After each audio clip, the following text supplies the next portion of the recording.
Hello guys, welcome to Gnanas trader YouTube channel. Friends, ఈరోజు నేనైతే ఇండియాలో క్రిప్టో బ్యాన్ అవుతుందా లేదా అనే దాని గురించి చాలా క్లారిటీగా అయితే ఈ వీడియోలో అయితే మాట్లాడుకోబోతున్నాం. అండ్ గైస్, యాక్చువల్గా మన ఛానల్ డిజేబుల్ అయిందనమాట లాస్ట్ టైం, బట్ ఇప్పుడు కొత్త ఛానల్ క్రియేట్ చేసి మళ్ళీ ఫస్ట్ నుంచి అయితే స్టార్ట్ చేయాలన్నమాట. సో మీ సపోర్ట్ అనేది నాకు చాలా అవసరం.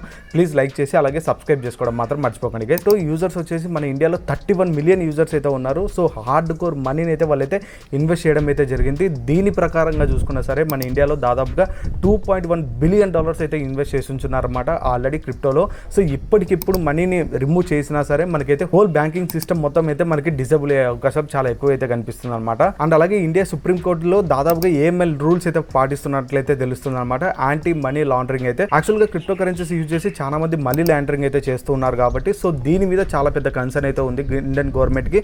సో దీన్ని తగ్గిస్తే మాత్రం మనకైతే ఎలాంటి ప్రాబ్లమ్స్ వచ్చే అవకాశాలు చాలా తక్కువ అయితే ఉన్నాయన్నమాట. అండ్ థర్డ్ పాయింట్ వచ్చేటప్పటికి FIU రిజిస్ట్రేషన్స్ అనమాట. మన ఇండియన్ ఎక్స్చేంజెస్ కాకుండా ఫారిన్ ఎక్స్చేంజెస్ ఏవైతే ఉన్నాయో ఆల్రెడీ అవన్నీ FIU రిజిస్టర్డ్ అయితే ఉన్నాయన్నమాట. సో మనం బైనాన్స్ తీసుకున్నా సరే, బైబిట్ తీసుకున్నా సరే, ఎలాంటి ఎక్స్చేంజ్ తీసుకున్నా సరే FIU రిజిస్టర్డ్ అయితే ఉన్నాయి ప్రెసెంట్గా అయితే. సో ఇన్ కేస్ వాళ్ళు క్రిప్టోని అయితే బ్యాన్ చేయాల్సి వస్తే వాళ్ళు ఎందుకు FIU రిజిస్టర్ చేసుకుంటారు చెప్పండి. సో FIU రిజిస్టర్స్ ఉన్న ఎక్స్చేంజెస్ మనం యూజ్ చేయడం వల్ల మనకి ట్యాక్స్ కలెక్ట్ అవుతుంది, రెగ్యులేషన్స్ ఉంటాయి, అలాగే సపోర్ట్ ఉంటుంది, మనీ లాండరింగ్ కాకుండా అయితే ఉంటుంది. అండ్ అలాగే స్కామ్స్ అనేది చాలా వరకు తగ్గే అవకాశాలు అయితే ఉన్నాయన్నమాట. సో ఈవెన్ మీరు చేసే ఒక సింగిల్ ట్రాన్సాక్షన్ కూడా క్రిప్టో ఇండస్ట్రీలో ఖచ్చితంగా మీకైతే గవర్నమెంట్కి అయితే మీరు డైరెక్ట్గా అయితే హింట్ ఇస్తున్నట్టే. సో FIU రిజిస్టర్స్ ఉన్న ఏ ఎక్స్చేంజ్ మీరు వాడినా సరే మీకు ఎలాంటి ఇబ్బంది అయితే ఉండదు. సో దాంట్లో ఒకటే బైనాన్స్ అనమాట. సో మీరు ఇన్కేస్ బైనాన్స్లో అకౌంట్ ఓపెన్ చేసుకోకపోతే కింద డిస్క్రిప్షన్లో లింక్ ఉంటుంది, మీరు బైనాన్స్లో అయితే అకౌంట్ అయితే ఓపెన్ చేసుకోవచ్చు. అండ్ అలాగే ఫోర్త్ పాయింట్ వచ్చేటప్పటికి సుప్రీం కోర్ట్ ఆర్డర్స్ అనమాట. యాక్చువల్గా RBI 2013 నుంచి 2020 వరకు ఏదైతే రెగ్యులేషన్స్ చేసుకుంటూ వచ్చిందో క్రిప్టో మీద, సో దీని మీద ఒక సర్క్యులర్ అయితే రిలీజ్ చేయడం అయితే జరిగింది. సో సుప్రీం కోర్టులో డైరెక్ట్గా అయితే చెప్తుంది అనమాట.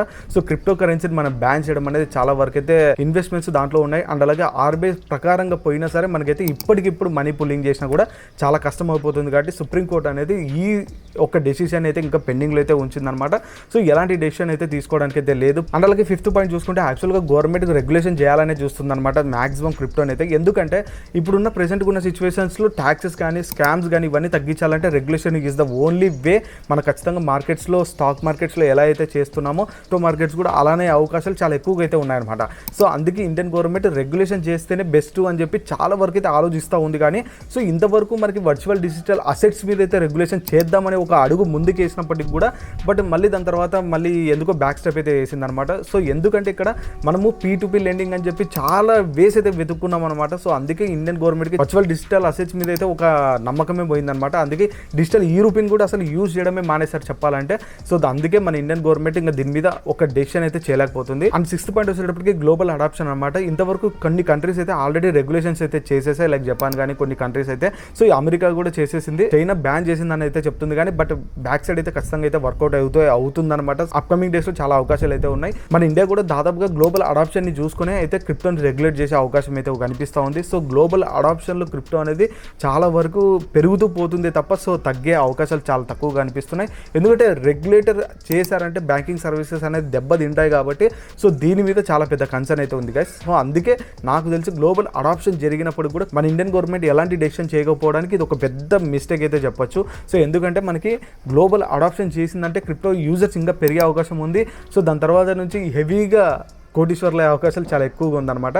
అందుకే ఇండియన్ గవర్నమెంట్ గ్లోబల్ అడాప్షన్ చేసినప్పటికి కూడా మన ఇండియన్ గవర్నమెంట్ ఈ డెసిషన్ అనేది ఇంకా పెండింగ్లోనే అయితే పెట్టింది. అండ్ అలాగే సెవెంత్ పాయింట్, ఇందాక గ్లోబల్ అడాప్షన్ గురించి మాట్లాడడం కదా, అండ్ అలాగే గ్లోబల్ మార్కెట్ కూడా మన ఇండియా నుంచి అయితే ఉందన్నమాట. ఎందుకంటే యాక్చువల్గా మన ఇండియన్ యూజర్స్ చాలా మంది అయితే ఉన్నారన్నమాట. సో బయట వాళ్ళు కూడా. అండ్ అలాగే గ్లోబల్ మార్కెట్ మొత్తం మన ఇండియా మీదనే బేస్ అయి ఉంది యాక్చువల్గా చెప్పాలంటే. అడ్వాంటేజ్ అవుతుంది, డిసడ్వాంటేజ్ అవుతుంది, బోత్ అయితే ఉన్నాయన్నమాట ఇక్కడ. సో నాకు తెలిసిన వరకు అయితే గ్లోబల్ మార్కెట్ని ఖచ్చితంగా ఇండియా అయితే షేక్ చేయబోతుంది. సో ఖచ్చితంగా దీని నుంచి వచ్చే ట్యాక్సెస్ కానీ ఎలాంటి రెగ్యులేషన్స్ కానీ వీళ్ళైతే వదులుకోరని అయితే నేనైతే అనుకుంటున్నాను. అండ్ అలాగే ఎయిత్ పాయింట్ వచ్చేటప్పటికి చాలా ఇంపార్టెంట్ అనమాట, బ్లాక్ చైన్ ఇన్నోవేషన్. యాక్చువల్గా మన ఇండియా చాలా రోజుల నుంచి ఇన్నోవేషన్ మీద డిసిషన్స్ అయితే తీసుకుంటుంది అనమాట. సో ఇంత ముందు G20 దాని మీద సబ్మిట్ జరిగింది. దాని తర్వాత ఇండియాలో పెద్ద ఇన్నోవేషన్ కాన్సెప్ట్స్ అన్ని జరుగుతూ వస్తున్నాయి. అండ్ అలాగే బ్లాక్ చైన్ ఎన్విరాన్మెంట్ కూడా చాలా వరకు అయితే డెవలప్ చేస్తూ వస్తూనే ఉంది ఇండియన్ గవర్నమెంట్ అయితే. సో నాకు తెలిసినంత వరకు బ్లాక్ చైన్ ఇన్నోవేషన్ అనేది చాలా పెద్ద టాస్క్ అనమాట అప్కమింగ్ డేస్లో అయితే. సో బ్యాంకింగ్ సర్వీసెస్ తర్వాత వచ్చే ఈ యొక్క ఇన్నోవేషన్ మన ఇండియన్ క్రిప్టో యూజర్స్ అవ్వే అవకాశాలు చాలా ఎక్కువగా కనిపిస్తూ ఉన్నాయి. సో మనం చూడాలి, ఇది రెగ్యులేషన్ చేసినా ఎలా చేసినా సరే ఇన్నోవేషన్ అయితే తప్పించుకొని అయితే పోలేం కాబట్టి ఖచ్చితంగా బ్లాక్ చైన్ టెక్నాలజీని అయితే యూజ్ చేసుకుంటుంది ఇండియన్ గవర్నమెంట్ 99% అయితే.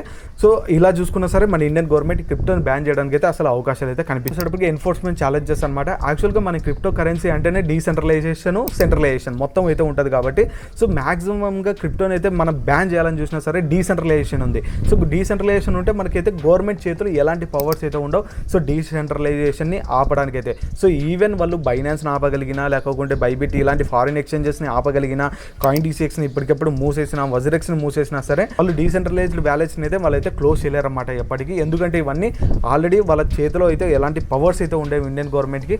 ఖచ్చితంగా డీసెంట్రలైజేషన్ అయితే ఆపే ప్రసక్తి అయితే ఉండదు. ఖచ్చితంగా అవి పెరుగుతూ పోతూ ఉంటాయి తప్ప దాన్ని ఎవ్వరు ఆపలేరు. 10th పాయింట్ వచ్చేటప్పటికి మన ఇండియన్ గవర్నమెంట్ కన్జ్యూమర్ ప్రొటెక్షన్ అయితే ఫోకస్ చేస్తుందని చెప్పి చాలా వరకు అయితే తెలుస్తూ ఉంది ఇంతకుముందు రీసెంట్ ఆర్టికల్స్ ప్రకారంగా చూసుకుంటే.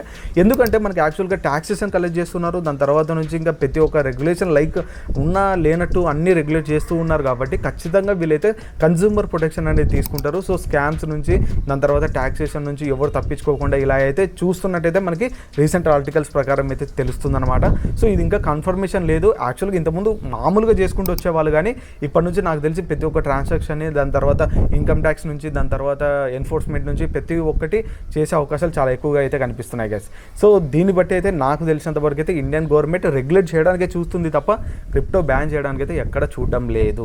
సో గైస్ ఇది నాకు తెలిసిన ఒక 10 పాయింట్స్ అనమాట. ఇలాంటి క్రిప్టో అడ్జెస్ కోసం మన ఛానల్ని సబ్స్క్రైబ్ చేసుకొని అయితే పెట్టండి. సో నెక్స్ట్ టాపిక్ ఏం చేయాలనేది కింద కామెంట్ సెక్షన్లో చెప్పండి గైస్. ఎందుకంటే నాకు ఐడియాస్ అనేది మీరు ఇస్తేనే నాకు ఇంకా బాగుంటుంది అనమాట. సో ఎవరికైనా సరే టెలిగ్రామ్ ప్రీమియం సిగ్నల్స్ కావాలనుకుంటే కింద డిస్క్రిప్షన్లో టెలిగ్రామ్ గ్రూప్ లింక్ అయితే ఉంటుంది. సో అక్కడ నుంచి అయితే మీరు జాయిన్ అవ్వచ్చు అనమాట. It's a paid group. So మీకు ఇంట్రెస్ట్ ఉంటేనే జాయిన్ అవ్వండి, లేదంటే స్కిప్ చేయండి. థ్యాంక్స్ ఫర్ ద వాచింగ్ అండి. నెక్స్ట్ వీడియోతో మళ్ళీ కలుద్దాం. Until then bye.